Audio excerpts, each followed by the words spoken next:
Welcome back, ladies and gentlemen, to my B-side on chapter 3 of my little COBOL course. Here I just want to walk you through one extended example in which I want to take a matrix in COBOL and give it a pretty print to the terminal screen. Now you may recall from chapter 2 where we learned how to define matrices in COBOL using tables and how to print them in a somewhat nicely manner by using filler items within the definition of the table. But this only worked if we had matrices of fixed dimensions, so if we had fixed row and column numbers. For matrices of variable dimensions, this was not feasible. And here I just briefly recall how we define such a matrix of variable dimension. We define two variables that will hold the number of rows and number of columns. And then we define the matrix on level number 0, 1. And then two nested tables within. The matrix row table occurs 20, so we have a maximum number of 20 rows, but given by the n rows variable. And then nested within that we have the matrix column table, which also is limited to a maximum size of 20, but is actually given by the n cols variable. And the entries in the matrix are denoted matrix entry. You can reference them by giving a row and column number, and I define them to be assigned binary variable with 4 digits and 2 digits after the decimal point. And in this B-side to chapter 3, we want to use what we learned in chapter 3 of this course about loops, conditional statements, and procedures to write a COBOL subprogram for a nice terminal display of a matrix of arbitrary dimensions, so of something like this. And when I say arbitrary dimensions, I limit it to 20 rows and columns just for practical reasons, because much more than that wouldn't make sense to print out on the terminal. But the principle can easily be extended to any number of rows and columns. And this is what I'm aiming for. This is what it should look like in the end. So here I have my actually 20 by 20 matrix with a lot of random entries.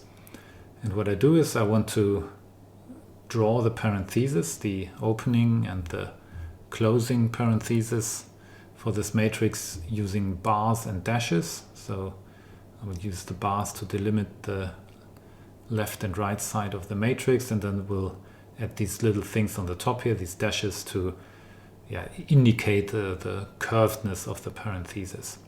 And also for better readability, I will use blank lines between any two matrix rows.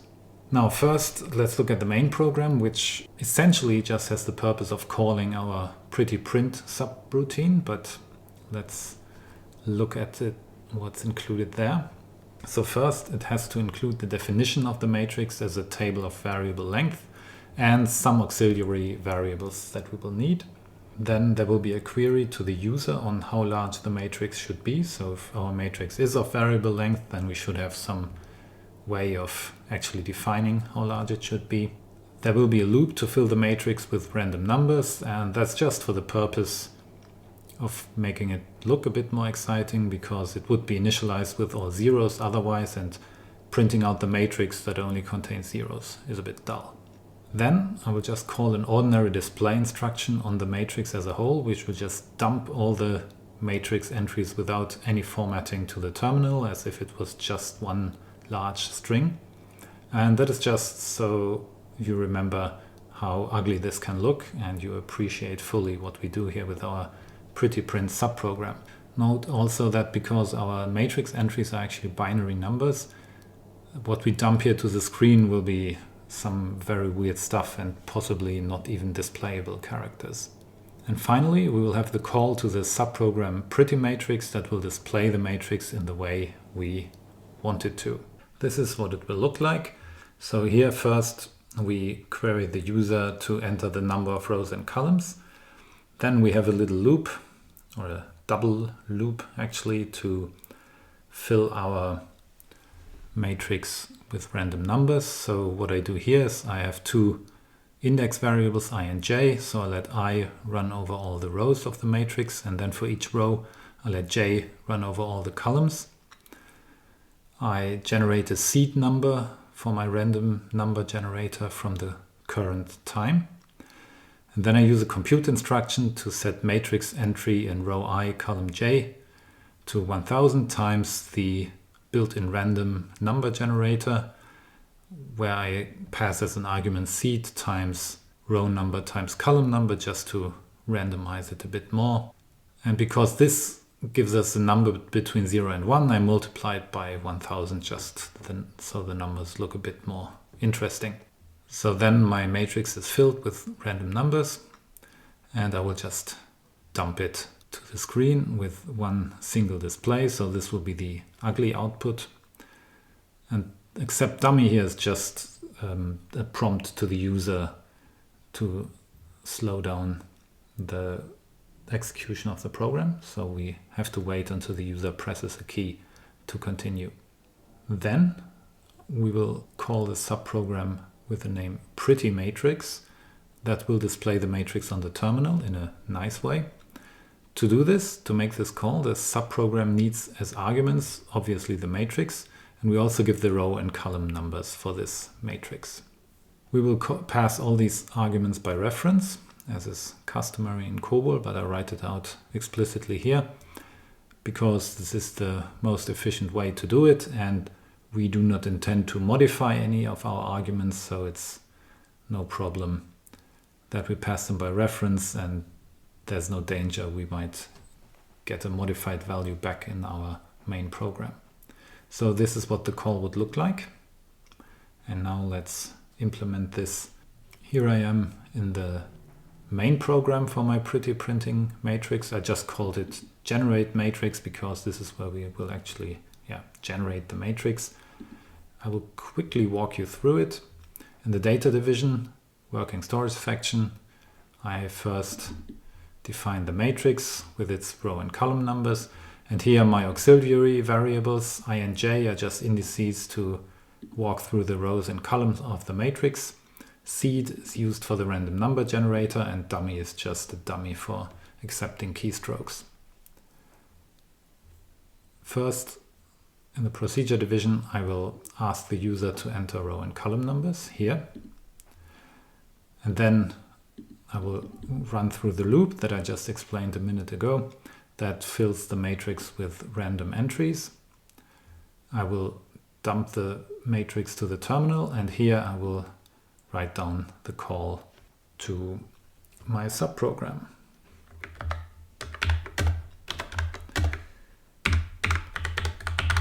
Our subprogram will be called pretty matrix. Don't forget that we have to put the name for the subprogram in quotation marks.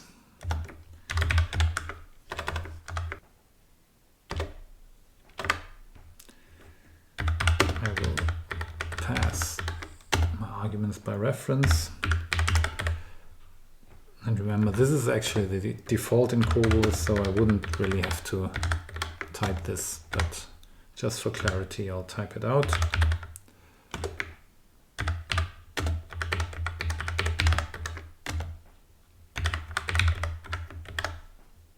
Yeah, this completes my main program, and all we need to do now is to write the subprogram pretty matrix.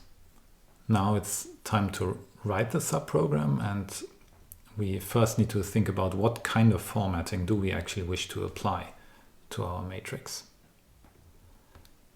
First, the parentheses around the matrix entries are drawn using bars for the opening and closing parentheses in each row.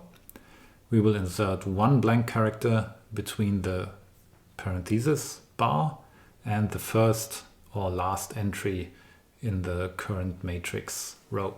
And then, as we've seen in our image before, where I showed you what our goal should be for the display, we add a row above and below the actual matrix entries, in which we will draw these dashes with a plus to the left at the beginning and a plus to the right at the end for the top or bottom part of the opening and closing parentheses. Now we leave one blank row between these characters and the first or last row of the matrix, just so that it doesn't look too squashed.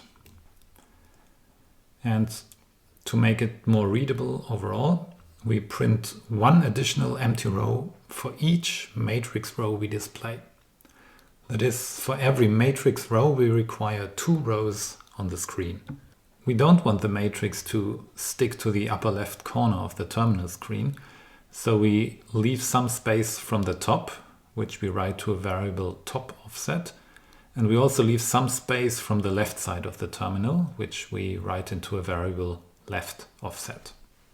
And since the matrix entries are defined as this particular type here, as binary type, signed 4 digits and 2 digits after the decimal point, each entry will require at least 8 characters for display, including the sign. So if you count here, that's 8 characters if we count sign and decimal point.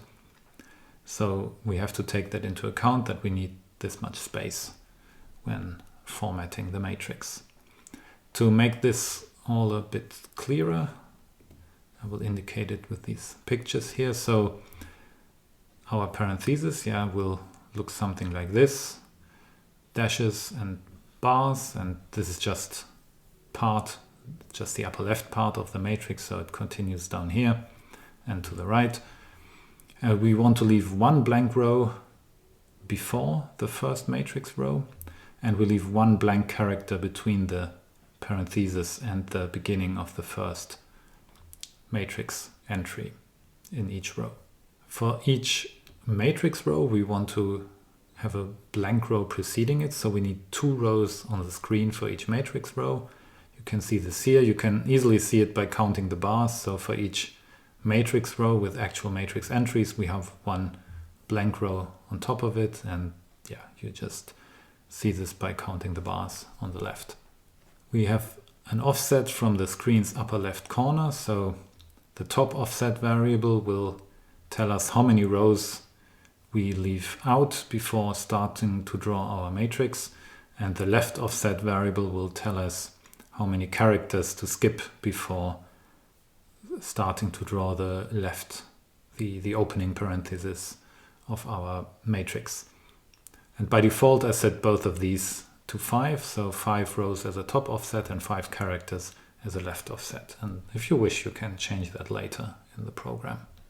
Finally, we need to take into account that we reserve 8 characters for each entry of the matrix. So here they are all 6 characters if we count the period long. So they could have one additional digit and possibly a sign in front of them. Even though the way I wrote the program, there will never be a negative sign because the random number generator only generates positive numbers. But in principle, you could have a sign with it if you choose to somehow fill the matrix with different values than those from a random number generator. You might have a negative entry. We will need a few local variables for our subprogram. Those will be stored in the local storage section, so the part that's dynamically allocated when calling the subprogram and gets freed up again once the subprogram terminates. This is in the data division. And what we need here is now more or less evident from what we've talked about so far. So we have the left offset variable and the top offset variable, and these will just hold the displacement of the upper left corner of our matrix from the terminal's upper left corner. I initialize both of them to 5. I have again 2 indices I and j, which I will use to iterate over the matrix entries, the rows and the columns. I initialize both of them to 1, which is not strictly necessary because I will again initialize them in the loops I will use. I will have a display entry variable, which is simply used for a nicer output of the matrix entries. So this is a numerical variable of type display. So I don't state any usage here. So that means by default it is display. And if you recall the formatting rules, here I explicitly write the minus sign. That is, you print the sign, but only if it's negative. I write the letter Z instead of the 9, which means those digits here will only be printed if they're different from 0. And then again, I have a dummy variable that is only used for accepting keystrokes from the user in an accept statement. Let's start to write our subprogram to pretty print the matrix now. So here the identification division is given, program ID is pretty_matrix, and this is the name by which I will call it from the main program. Here I have my local storage section, so my local variables that I will use in the subprogram, and I just explained to you how I will use them. And next we need to talk about the arguments for my subprogram, the linkage section. As you may recall, in the linkage section we define the arguments that are passed to the subprogram from the main program. And here I will simply copy the matrix variables from the main program, including the rows and column numbers, because we need them to actually define how many rows and columns we have in our variable length tables here. And I want to remind you that the linkage section has to come after the local storage section or the working storage section, otherwise you will get an error in COBOL.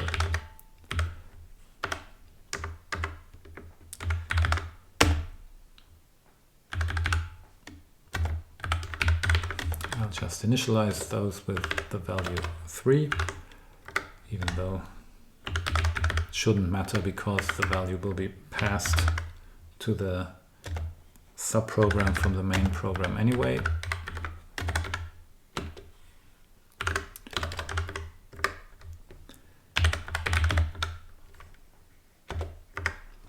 Here's our matrix.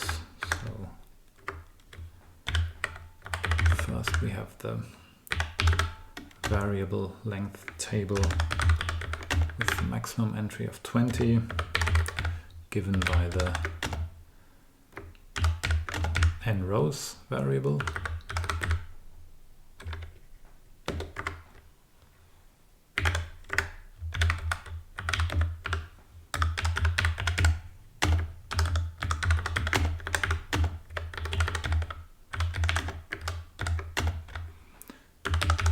And then nested within that we have the matrix column table of variable length, again with a maximal size of 20, but given by the nCols variable.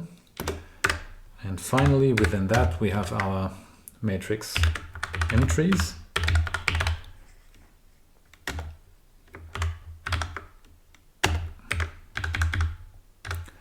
Four digits, 2 digits after the decimal point as a binary variable. Next we would have to start the procedure division.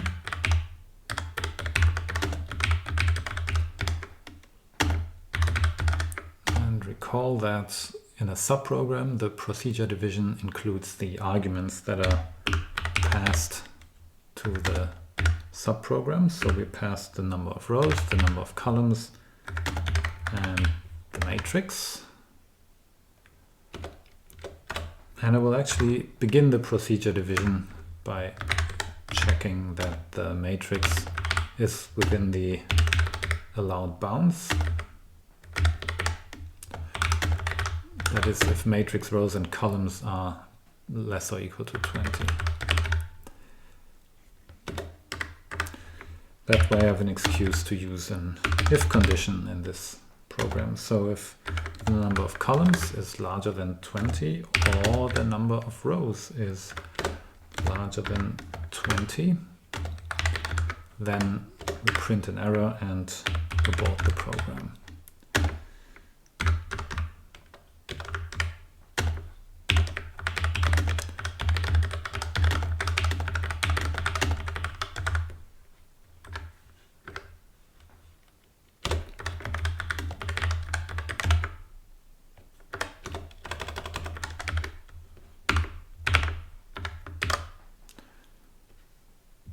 Alright, now we are all set up to start with the logic of our subprogram. To display the matrix entries, we will rather unsurprisingly use two loops over the variables I and j that iterate over the rows in the outer loop and over the columns in the inner loop. And this is the skeleton of what our main program logic will look like. So I have a perform loop over the variable I, which iterates over the rows. So it goes from 1 to the maximum number of rows. I use test after so that it includes the case where I is equal to the last row. So we don't miss that case. I could have left this out and just written here until I is strictly larger than n rows, but I think this way it's maybe a bit clearer. Then the comments here indicate what needs to be done within the loop. So first I want to print the opening parenthesis, so the bars for the opening parenthesis for the current matrix row that I'm in, given by the index I.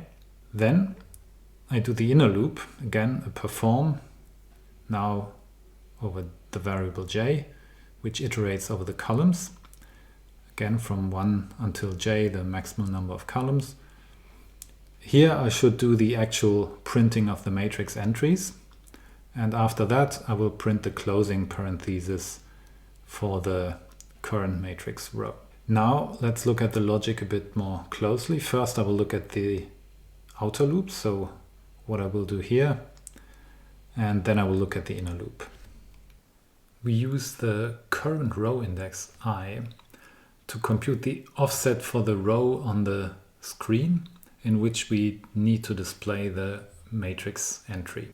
Now remember that in the beginning I said that we want to use 2 lines on the screen for each matrix row, so we want to display a blank row above each displayed matrix row. That means we need to multiply our row index I by 2 in each iteration in order to move downward to the next row that we want to display. And to this we further need to add the top offset from the top of the terminal screen. So it looks like this.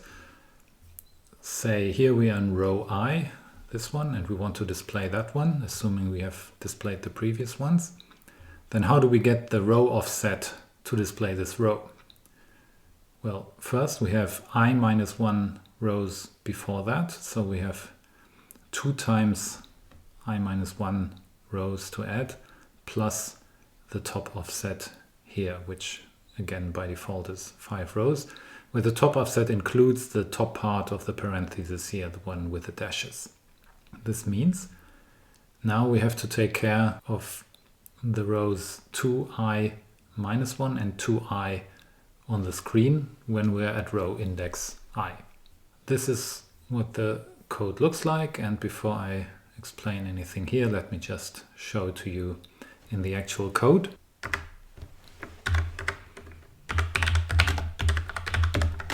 So for the outer loop, we begin with a perform statement test after varying our row index I from 1 by 1 in each iteration until we reach the last row.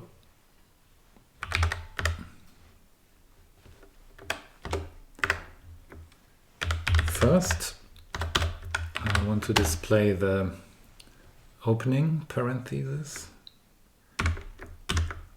So I use this bar here to do that. And I don't just display it, I actually use the add line and add column parameters to place it at the right position. So as we just said, we need to go to the screen row 2i minus 1 plus the top offset, and the column where we display this is simply the left offset, because that's the first thing we display from our matrix. And they do the same thing, just one row below that, because we want to display two rows. So I also need to display two parts of the opening parenthesis. And now I'm in line 2 times I on the screen plus the top offset, and in the same column left offset. Next I will outline the inner loop, but just the perform statement. So the inner loop is to display within matrix row I all the matrix entries. So we iterate over the columns in this fixed row.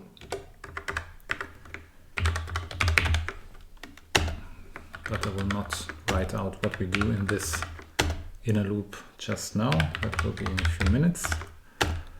Here we use the index variable j to iterate over the columns. Again, we start at 1, increase by 1 until we reach the last column.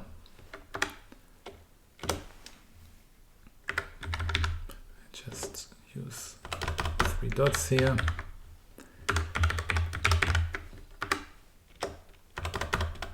And what remains to do after that is to display the closing parenthesis, so the one on the right of the matrix.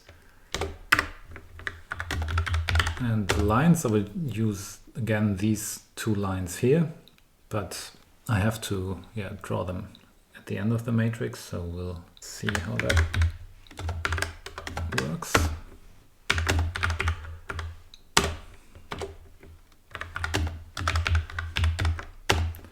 At column left offset +2 plus 8 times the number of columns. So how do I get to that? So what I need to do is I need to add the left offset where the matrix actually starts, plus 1 space before the first matrix entry, plus another space after the last matrix entry, plus the number of characters that I use for all matrix entries in one row. So the number of columns in that row times 8 times the number of characters per entry.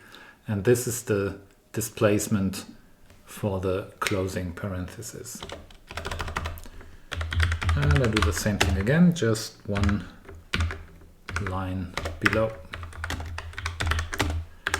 2 times I plus top offset.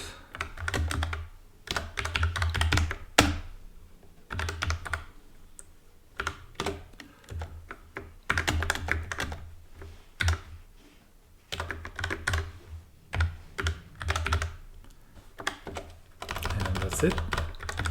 That ends our perform statement, our outer loop. And now we will look at the inner loop where we will actually get around to printing the matrix entries.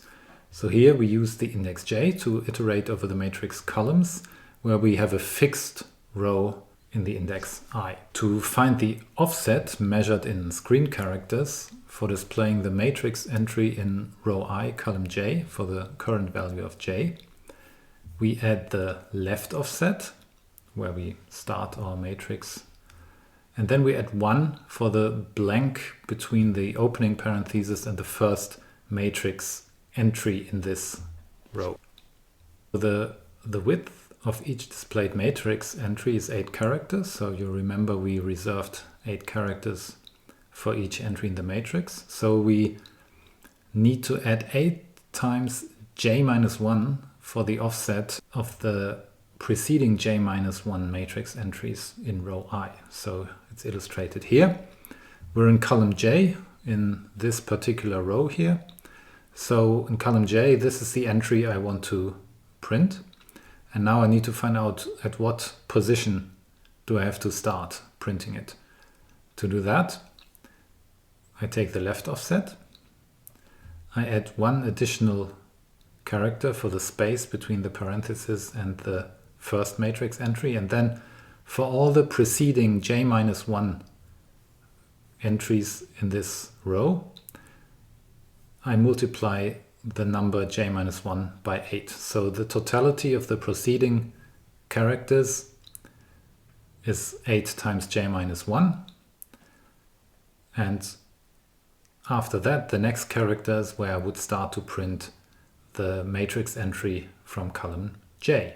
So in each iteration of the inner loop, what we will do is we display the matrix entry in row I, column j, at the following line on the screen, 2 times I plus the top offset. This is what we just calculated when we discussed the outer loop.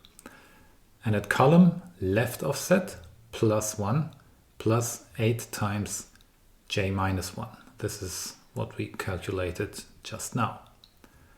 And to get a decent formatting of the matrix entry, I will first move it to the variable display entry, which, as you may remember, was defined as a numerical variable of display type. And then we will display this one here. So that is what the inner loop will look like. So let's implement that now. Time to get rid of these 3 dots here and start the inner loop body. First I will move the matrix entry in row I, column j, to my pretty display variable, and then I will display that one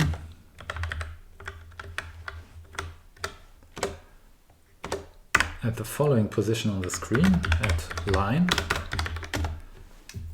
same as we had before, 2 times I plus the top offset, and at column,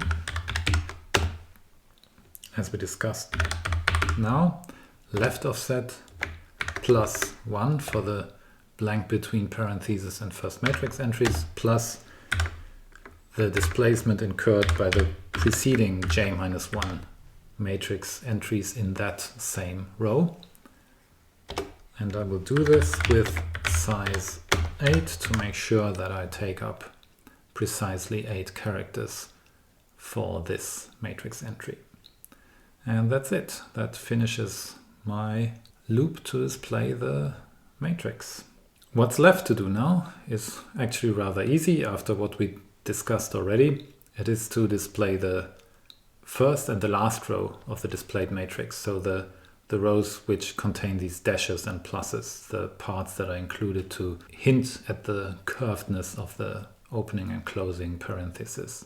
And yeah, this works pretty much in a similar manner to what we did before, and just for logical consistency I will print the top row, so I call it row 0 of the matrix, before the loop, and print the bottom row after the loop.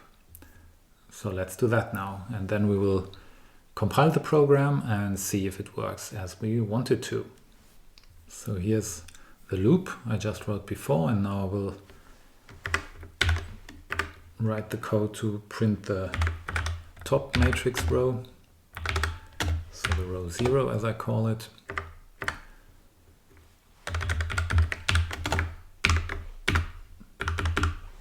We'll display this string at line top offset, so simply the first line of the matrix,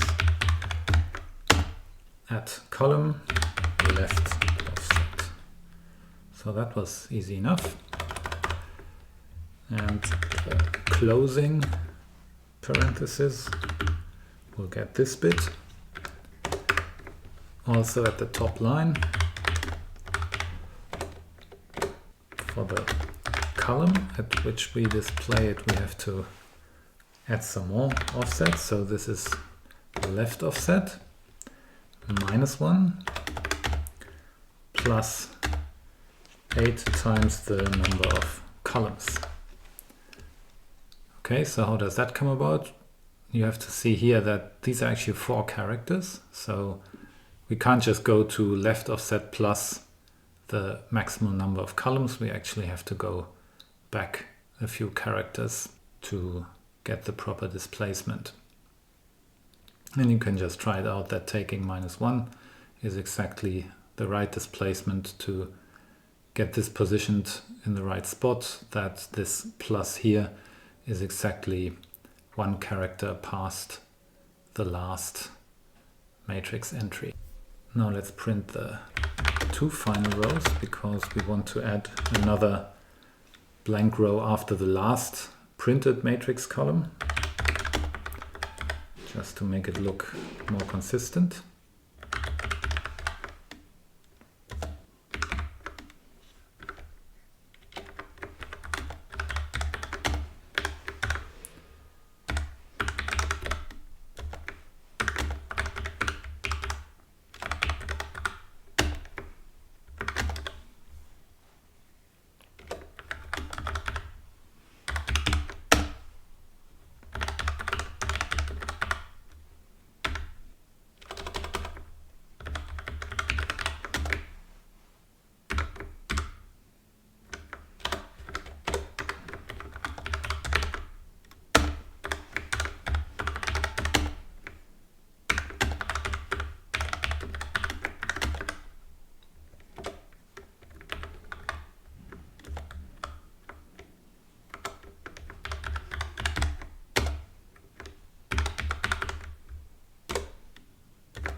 And here we see familiar things again. So this is the part of the parenthesis, the second to last row in the matrix. This is at line 2 times n rows, so the maximum number of rows on the screen, plus the top offset plus 1, so we go down 1 more from the last matrix row, and we start at the leftmost position in the matrix. And here, this is the closing part of this parenthesis.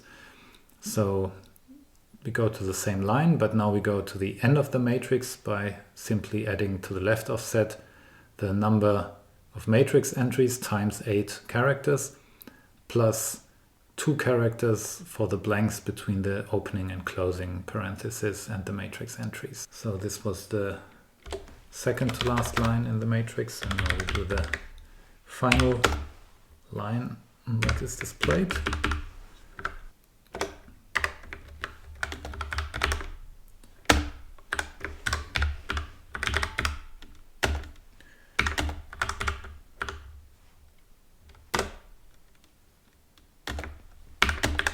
For the final row of the matrix, well, we just take the line number here, but we add 1 more, so we add +2 here, and then we use the same column numbers.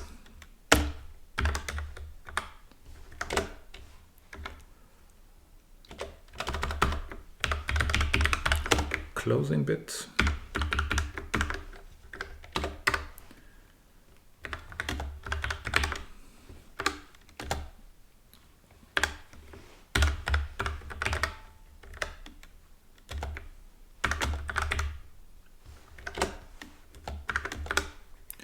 Same row again. In that column we have the left offset -1 plus 8 times the number of columns, and that's it. And finally, I just want to add the dummy to wait for a keystroke to end the subprogram, so we actually have some time to admire our beautiful matrix. And I finished the subprogram with the end program statement. And with all of this, we can compile our program and see if it works as it should. To compile my program, I will use this line here, copc, for my GNU COBOL compiler -x -standard equal to IBM, the main program, the subprogram, and with the -o, I explicitly state the name of my executable file. I get a stupid error for writing j-1 without the spaces. You may remember that I said if you have some arithmetic expression with a minus in it, you need to write spaces around the minus, otherwise it will make COBOL think that this is a variable called j-1. Let's try again. This time it works nicely. Fingers crossed that I didn't make any mistakes. Alright, we are asked to enter the matrix dimension. Let's start with, let's say, 4 by 8. Here is the dirty dump of my random matrix. So you see that it makes no sense because the matrix entries are binary values, so they're not necessarily printable characters. So if I just dump them to the screen, I get this unintelligible output. And here's my pretty print matrix, and you see it did work indeed. So here are the random numbers, nicely printed, and the left and right parentheses with some decent spacing between the entries. Maybe let's try it again and see if we go to the maximum what it would look like then. 20 by 20. And yeah, even that fits on the screen nicely. And if we enter dimensions that are too large, 21 by 21, we get an error because we did not reserve enough memory for this matrix. And that concludes my example on pretty printing a matrix. So I hope it was instructive for you to learn a little bit more about how to use control flow statements and subprogram calls in COBOL at a non-trivial example. And I know it's maybe a bit tricky at first to get your head around all these offsets that we calculated, so of course you should rewind the video and maybe stop it and work it out with pen and paper in some parts if you found that difficult. Don't forget to like this video and subscribe to my channel, and I will see you in the next video.